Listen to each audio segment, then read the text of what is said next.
में भी क्षमावणी नहीं कर पाया तो कम से कम संवत्सरी के दिन अर्थात वर्ष में एक दिन एकांत में चिंतन मनन करते हुए जिन जिन के प्रति भी द्वेष दौर्मनस्य के निमित्त बने उनके करीब जाकर के और उनसे क्षमा प्रार्थना कर लें और कह दें, सर मेरे द्वारा अमुक अमुक आपके प्रति गलत सोचा गया, गलत कहा गया, गलत व्यवहार हुआ, मैं उसके लिए आपसे बारंबार क्षमा प्रार्थना करता हूं। 36 इंची का सीना उसका नहीं होता जो रोजाना किसी जिम में या व्यायामशाला में जाकर के कसरत करता है। 36 इंच का सीना असली उसके होता है जो अपनी गलती को स्वीकार करते हुए क्षमा मांग लेता है और गलती करने वाले को अपनी ओर से क्षमा करने का बड़प्पन जो दिखा देता है, उस व्यक्ति का सीना ही 36 इंच का सीना हुआ करता है। बाकी तो कसरत कर करके 36 इंच क्यों 48 इंच का सीना भी क्यों ना बना लो। क्षमा बड़न को चाहिए छोटन को उत्पात, कहाँ विष्णु को घटी गयो जो भृगु मारी लात। बड़ा आदमी वही होता है जो गलती करने वालों को माफ कर देता है। लोग जीसस की पूजा क्यों करते हैं, महावीर को सम्मान क्यों देते हैं? क्योंकि महावीर ने अपने कानों में कील ठोकने वाले व्यक्ति को भी क्षमा कर दिया था और जीसस ने सूली और सलीब पर चढ़ाने की जिन लोगों ने कार्यवाही की थी उन लोगों को भी सलीब पर चढ़ने से पहले उनके प्रति क्षमा की भावना लेकर के आ गए थे। तो उनकी उस उदारता के चलते ही महावीर और जीसस जैसे लोगों को आज भी लोग याद करते हैं। माफी मांगो, माफ कर दो। किसी दूसरे से गलती हो जाए तो माफ करने का बड़प्पन दिखाओ और खुद से गलती हो जाए तो सॉरी कहने में संकोच मत खाओ। सॉरी कहने वाला बड़ा होता है। सॉरी फिर चाहे बड़े को कहा जाए या छोटे को कहा जाए, इंसान को विश्व मित्र होना चाहिए, न कि विश्व शत्रु। हम किसी के शत्रु नहीं हैं और हमारा कोई शत्रु ना हो। हम सब साथ साथ चलें, साथ साथ जिएं, साथ साथ हम सब लोगों का पालन और पोषण हो। सर्वे भवन्तु सुखिनः, सभी जीव सुखी हों, सबका कल्याण हो, हमारे कारण किसी को भी ठेस और कष्ट न पहुंचे, ना हमारी वजह से किसी को भी ठेस या कष्ट न पहुंचे। ये है वीत द्वेष की साधना। द्वेष को अगर जीतना है, वीत द्वेष को अगर हमें अपने जीवन में जीना है तो प्रेम, शांति, क्षमा को हमें महत्व देना होगा, ना ही वैरेण वैराणी। भगवान श्री बुद्ध का प्रसिद्ध वचन हुआ है धम्म पद का यह कि न ही वैरेण वैराणी सम्मन्ति ध कुदाचना अवैरेण च सम्मन्ति एस धम्मो सनातनो। सनातन धर्म क्या है? सनातन धर्म क्या है? तो सनातन धर्म यही है कि वैर कभी भी वैर से शांत नहीं होता। वैर जब भी शांत होगा तो प्रेम, शांति और क्षमा के बलबूते पर ही वैर को शांत किया जा सकता है। आज हम अगर अपने वैर को यहाँ शांत नहीं करेंगे तो हो सकता है हमें भी कोई कमठ और पार्श्वनाथ बनना पड़े और जन्म जन्मांतर तक वो वैर हमारा चलता ही रहे। इस जन्म में हम ताकतवर हैं तो हमने उस पर 2 जूते मारे, अगले जन्म में वो ताकतवर हो जाएगा तो वो हमें 2 जूते मारेगा। तो कुल मिलाकर जन्म जन्म की कहानी छोड़ ही दो ना भाई, इस जन्म की ही अपन कहानी ले लें।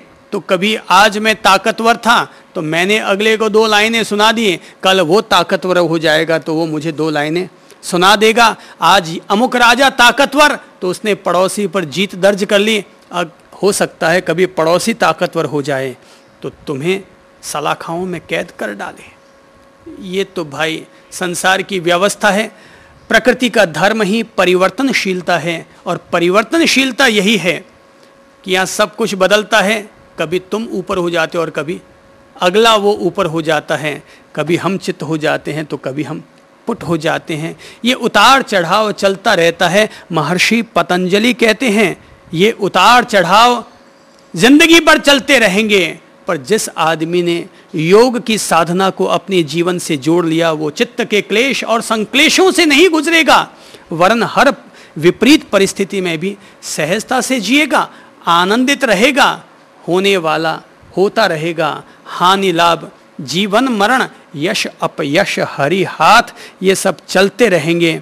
लेकिन योग के तत्व को समझ लेने वाला व्यक्ति जो सहजता से जी रहा है, प्रेम से जी रहा है, शांति और आनंद से जी रहा है, वह विपरीत वातावरण बन जाने पर, विपरीत निमित्त बन जाने पर, विपरीत लोगों के उपस्थित हो जाने पर अपने चित्त को, अपने मन को उद्वेलित नहीं करता।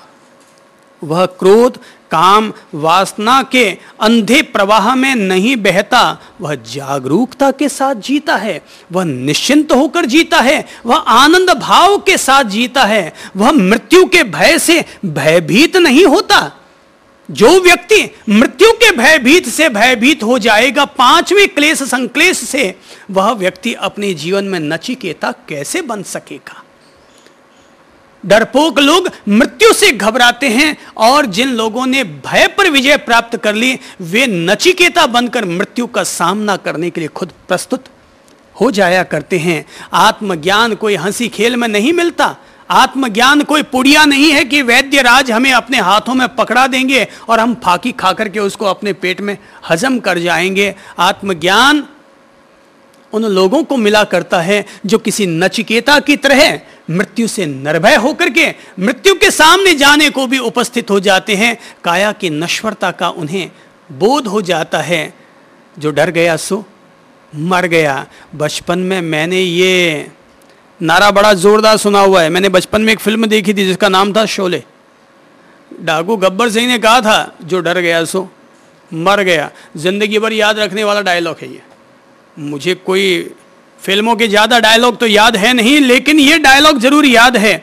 शायद पूरे देश को याद है, पर क्या किया जाए, लोगों ने केवल सुना है पर उस निर्भयता को अपने जीवन के साथ जिया नहीं है।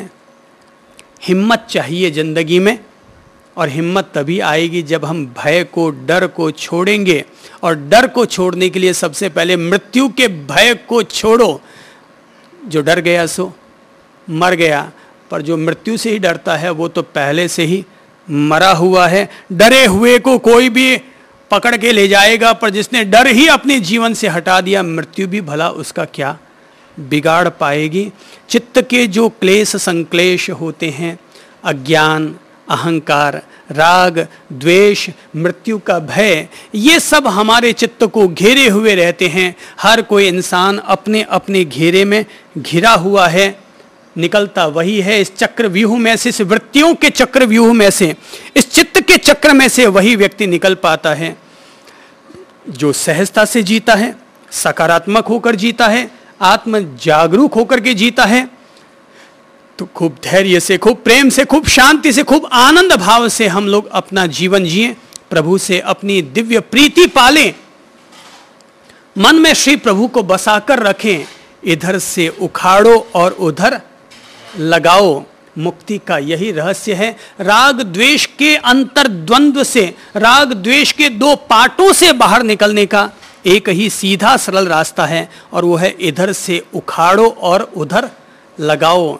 यही है तपस्या, यही है साधना, यही है अनासक्ति, और यही है मुक्ति। जिसको चाहिए वो इस मंत्र को अपना ले, ना चाहिए तो फिर वो कीचड़ की तरह, कीड़े की तरह, कीड़ा कीचड़ में पैदा होता है, कीचड़ में ही रहता है, कीचड़ में ही मर जाता है।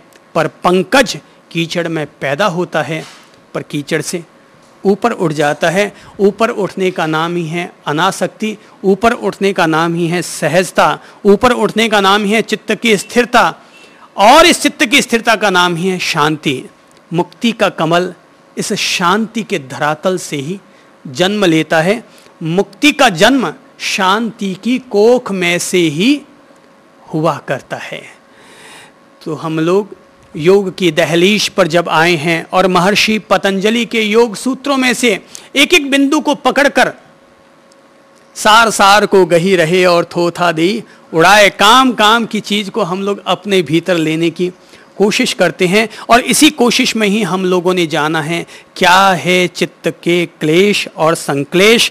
अब हम जानेंगे कि हम इन चित्त के क्लेश और संक्लेशों को ध्यान के द्वारा योग के द्वारा हम सहज रूप में कैसे काट सकते हैं और अपने जीवन में मुक्ति की रोशनी को 4 कदम और कैसे जोड़ सकते हैं। अब अपन लोग इसके बारे में फिर अगली बैठक में चर्चा करते हैं। सबके लिए अमृत प्रेम, नमस्कार।